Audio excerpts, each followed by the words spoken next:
প্রথমেই সবাইকে জানাই ভেরি গুড মর্নিং। তো এখন বাজছিল ঘড়িতে ওই ভোর ৫টা মতো, আর আমার কিন্তু সারারাতি ঘুম হয়নি বললেই চলে। একটু ঘুমিয়েছি, একটু উঠেছি। তো এখন কিন্তু আমাদের কম্পার্টমেন্টে সবাই ঘুমাচ্ছে, একমাত্র আমি উঠে গেছিলাম। তো দেখো এখন হচ্ছে সেই মহানদী যেটা হয় সেটা আর কি পার হচ্ছে, অনেক বড় একটা নদী। এরপরে কিন্তু ভুবনেশ্বর ঢুকবে, কি ভুবনেশ্বর চলে গেছে। যাই হোক, আমার ঠিক মনে পড়ছে না এক্স্যাক্টলি এখন।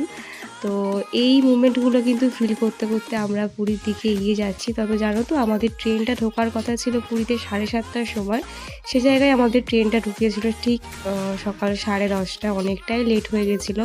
তো এদিকে বাইরে বৃষ্টি পড়াও শুরু হয়ে গেছে। তো বৃষ্টি দেখতে দেখতে কিন্তু আমি আর আমার ননদিনী মিলে 1 কাপ চা খেয়ে নিলাম।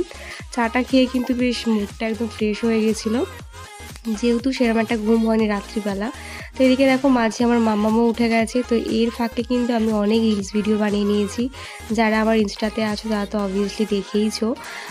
ফটো, ভিডিও, তারপর হচ্ছে তোমার রিলস, যাই হোক সব কিছু বানানোর পরে কিন্তু বাইরের এই সুন্দর ভিউটা ফিল করতে করতে আমরা এগিয়ে যাচ্ছিলাম।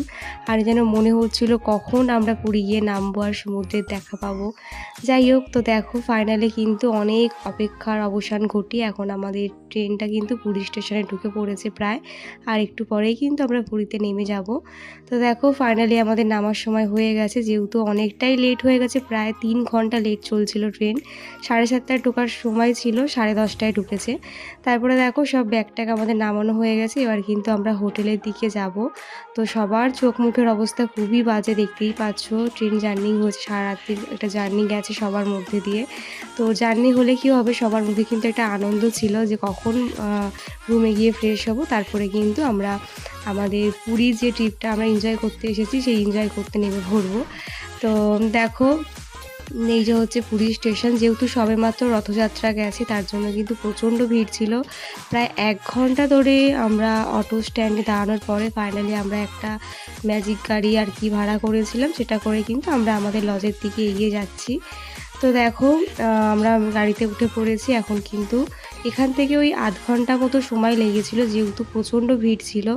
আর জানো তো, এখানে কিন্তু কদিন ধরে খুব বৃষ্টি হয়েছে, তার জন্য পুরো চারিদিকটা জলে জলাকার হয়ে গেছিলো। যাই হোক, চলো তোমাদের ছোটো করে একটা রুম ট্যুর দিয়ে দিই। আমরা রুমে চলে এসেছি। এই ছিল একটা ডাবল বেড, ছিল একটা অ্যাটাচ বাথরুম, আর এখানে ছিল একটা মিনার যেখানে আমি মেকআপ করতে পারবো, ছিল একটা টেবিল, চেয়ার আর টিভি। এখানে কিন্তু কফি টফি করার জন্য কফি মাগ, কফির সব সরঞ্জাম দিয়েছিল। তারপরে টাওয়াল টাওয়াল সবই দিয়েছিল আমাদেরকে, শ্যাম্পু, শাওয়ার জেল। আর এখানে দেখো সবথেকে মেন জিনিস, সেটা হচ্ছে আমাদের রুম থেকেই কিন্তু সমুদ্র আমরা দেখতে পারবো, মানে সি ভিউ আমাদের রুমটা ছিল। তো কেমন